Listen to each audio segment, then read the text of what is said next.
to paint from a different point of view what one sees, actually one starts to question, you know, what are the invisible forces that make the visible? And this is something that children relate to quite easily, I think. They understand oftentimes through image, perhaps better than, is this part of the? Well, I think children, it's all so natural for them, and for a grown-up, you have to relearn and go back to, like, I remember when I first started with the children, I used to be upset that they wanted to paint purple grass and, you know, green people. And now I just think it's wonderful that they're free enough to do that. You've given them the space to be able to go with their imagination, so that's very important. Could you describe a little bit the Montessori method and how it is different? Well, the idea of Montessori is that one doesn't have to teach children, that the child is already born with a great desire to learn and a wish to understand and a wish to reach out and explore life, and that somehow when we come at the child trying to teach them what we think the child ought to know, we actually stifle their desire to learn, and they end up hating school instead of continuing wanting to learn throughout life. And could you tell me something of the background of the lady? It was a lady that started. Yes. What was her name? Maria Montessori. Maria Montessori. She first became a doctor. She was the first woman... In this country? No, in Italy. She was the first woman to actually graduate medical school, which in her time was a great feat. Which is when, the time? Well, in the Victorian times. It was about 70 years ago. Wow. And then she became very interested in children and in educating children.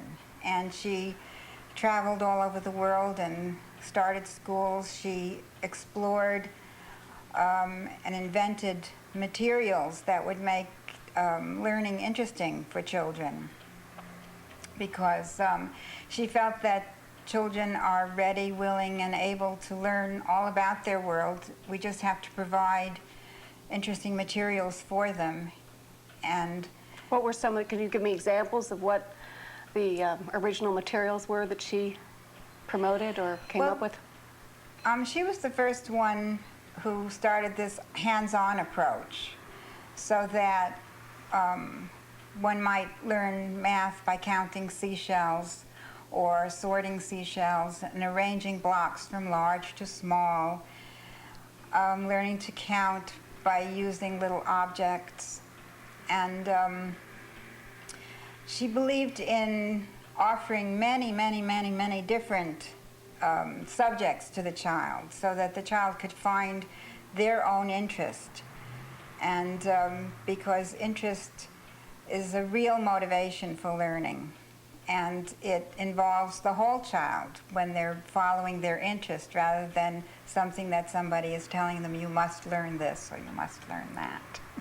It seems to me that you have talked, in our previous conversations, you have talked about the nature of the emotion and the physical and these components and how they're taught in the Montessori school. Could you expand on that idea a little bit? Well, I think in traditional education, too much emphasis is put on just the intellect, and it's taking the child as just a fractured part of a human being. And in some independent schools now, they try to work with teaching the child math and language and geometry by having them build stage sets and put on a play, for instance, so that they're doing math, they're doing language, and they're doing a lot of different subjects, but they're doing it while they're involved in something that they're interested in. And Montessori also brought about this whole idea of the hands-on approach, where the child is handling materials, and instead of having group lessons, she felt that the children should choose what they'd like to do from a variety of things, so that they would be motivated again by interest, which is their emotions, and their bodies are involved because they're handling things and moving about the classroom. So again, it's the three parts, and when you have these three parts of a human being working in harmony together, it gives a sense of being more alive and being more fulfilled. So the three parts are the emotional, the intellectual, and the body. Right. Is that the idea? Right. And then when you work with them one-on-one, the idea is that you don't interrupt, that you allow them to speak a lot. You want them to come up with different ideas? To speak a lot and also to finish what they begin.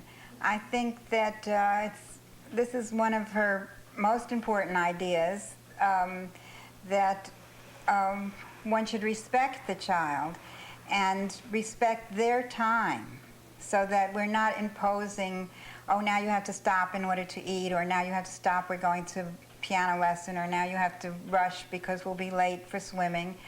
Instead of the parent imposing a schedule on the child, to give the child time to finish what they're doing, to take a walk and just wander here and there and examine. Do you think we could do Montessori for seniors?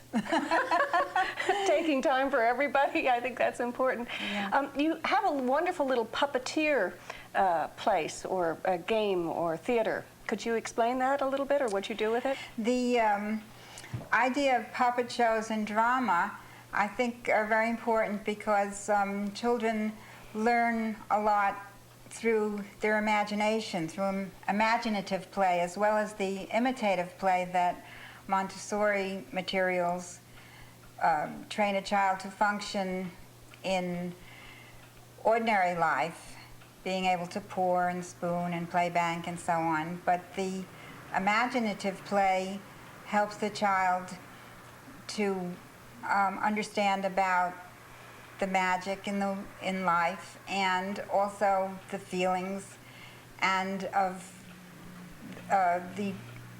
many of the fairy tales and myths from around the world give this sense of making extraordinary efforts to get something of value and using cleverness. I mean, magic is never just given free. You have to earn it somehow. Right. And this is a little different from Montessori's method, this idea of telling fairy tales? Yes, she didn't believe in fairy tales at all. She felt that the child should be concentrating on basing in reality, but this is an area where I disagree with Montessori. Well, that's good. I think the whole nature, as my understanding, is she was someone that would have encouraged that, perhaps, at least to have a little, to show that people have their own imagination, their own way of doing things. So I don't see that as necessarily being incompatible. Well, it also is a great aid in developing creative intelligence. I noticed that this is also your home, and there's a kitchen and so on. Did the children also learn to cook? Oh, we do baking and a lot of art projects and interacting with the farm animals, making maple syrup and picking raspberries and so on.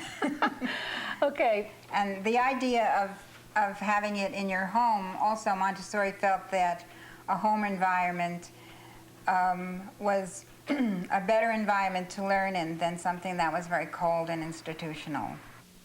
This is Mary Michele. We're going to take a little break, and when we come back, we'll talk more about the Little Farm Nursery School here with Bonnie Wilder.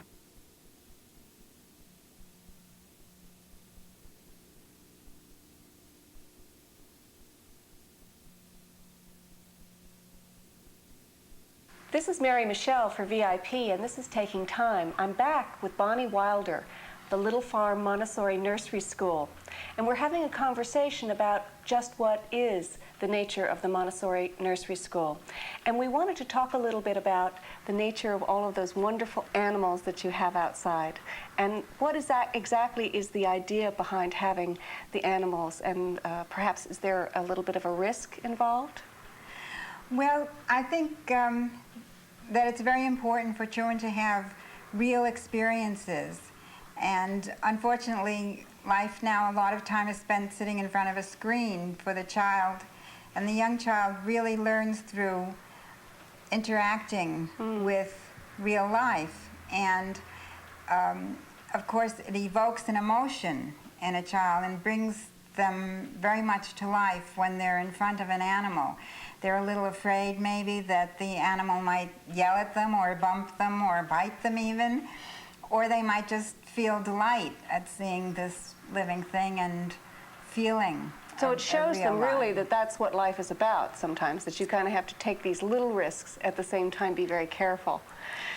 I mean, at the same time, if you see a child's face when they hold a little chick for the first time and they feel a vibration of life in that, that's like such an important experience, I think, especially when one is young, to have these impressions. And what is the wonderful bird out there? You have some kind of an exotic-looking A very bird. strange bird.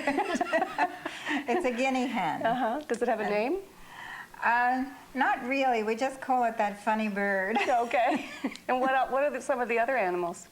Well, we have one hen. We're planning to get a rooster again and some more hens.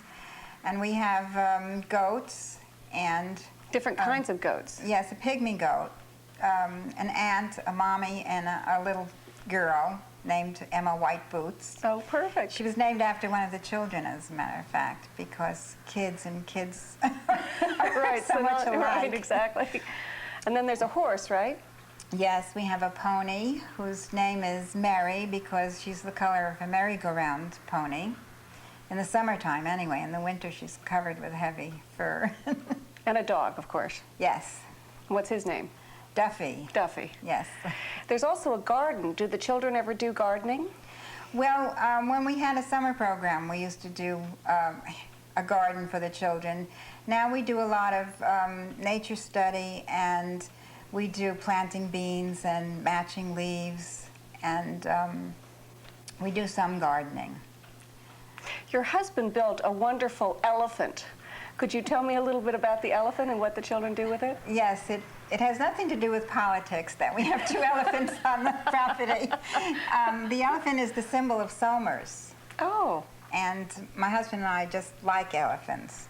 So my husband built a playhouse in the shape of an elephant, and then I painted an elephant with wings on one of the animal sheds. And unfortunately, sometimes the children see this picture of the elephant and they think there should be a real elephant inside, so they're a little disappointed at that. Oh, well, they can climb around inside of it and play in it. It's almost like Yes. a little house, isn't it? Yes. Yeah, it's great. There is also this rather unusual structure out there, this hexagram, or this, is it a play? Something they Oh, a play? climbing dome. Yes. That's a wonderful, reminds me a bit of a Bertrand Russell kind of thing, or some far out idea. Is that an old? Well, it's very sturdy, and the children like to climb on it.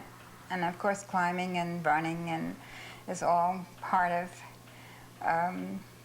Also, Montessori has exercises called grace and courtesy, which is something missing from life today. But it's really to show children a way to get along with others rather than pushing somebody out of the way. You can speak to them. So is this a little, how does this manifest as a game? Well, she was the first one to bring a balance beam into the classroom so that the child could really use their body when they felt like it, not just have to sit in a chair. Because, of course, when she started, it was Victorian times, and they had these big desks bolted to the floor. And she was the one that freed it all and said, have little chairs and tables and let the child play on the floor. And So this idea, I'm not quite sure, I don't quite get this idea of the balance beam and grace and what was the game? Courtesy. Grace and courtesy. So how does that work? They have to ask to be on it, or? Well, there's exercises in courtesy are just to help the child get along in the world with other people, because, I mean, part of what one does in nursery school is socialize the child. So you have this very essential, self-centered little being, which you want to retain also. I mean, some of this inner strength and belief in themselves and self-esteem, but you also want to help them get along with other people, and that's part of being in a social group. And one of the things I said at the beginning, that one of the ideas of education is to nourish intelligence and caring in the child, that this is what human beings are about, or the best that one can find in a human being. And caring is being able to get along in a social situation, which a child already has in them, the wish to be accepted by the group and to have people be friendly toward them. They just have to understand what their limits are. And so one has to give them this in a firm, cheerful way. Well, understandably. Is there a memorization process in this form of education? Do they learn poetry? We do do poetry because that's really part of learning to love language. And instead of teaching reading and writing as sort of a separate skill, we take this whole idea of language as part of human intelligence and try to foster this love of language. And of course, learning poetry is part of that. There is a particular poem you wanted to read. It's an Eskimo? Yes, it's an old Eskimo song, and it's one of my favorites. And it starts out about, I think, over my small adventures and my fears and those small things that seemed so big, and all the vital things I had to get and to reach, and yet there's only one great thing, the only thing, to live, to see the great day that dawns, and the light that fills the world. And so many of your paintings are about that kind of inspiration, aren't they? Yes, I try to explore this idea of light, because of course light itself is invisible, but without that light or the energy from the sun, we couldn't exist. But of course we know it only as it is reflected off other things and what we intuit and sense. Now, are there any political or religious feelings that go into the education that you give at Montessori? No, I feel that basic wish of all human beings is to help their child and to work for their child's welfare, because the children are the growing tip of humanity. And so I think that we study ideas from all over the world, music from around the world. We celebrate different religious festivals from around the world. Can you give me some examples? Well, we'll do Hanukkah, but we'll also do, like, the Indians have, they light little candles and set them afloat in the water. These are the Indians from India? India, yes. Any Native And we also do a Native American chanting with the children and have them speak about the 4 directions, 6 directions actually. Up and down? Yes. And so I think that part of the child's enlargement of feeling that they're part of humanity is this wonderful variety of the world that we live in and all the different kinds of people and their different beliefs. And it makes a very rich world, and it also gives them this sense of tolerance, which comes first before love. Is there a particular kind of psychology, or is psychology, again, something that is not, do you follow a particular brand of psychology, or are you interested in psychology at all? No, okay. Well, no, I think that the psychology about what is a human being, I think it's all psychology. Mm-hmm. And it's really to be in touch with what's behind, and that's the intelligence, not, I mean, the reading, the writing, the geography, that's the outward map of, and the manifestation of the intelligence, but to really sense what this mysterious, marvelous thing in a human being is,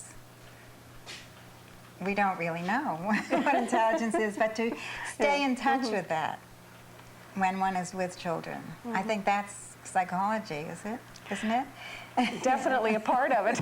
I'm not a psychologist, but I'm sure they might sort of want to categorize it, put it into, you know, different kinds of language. But I think your language suits the nature of my understanding of Montessori in my limited capacity.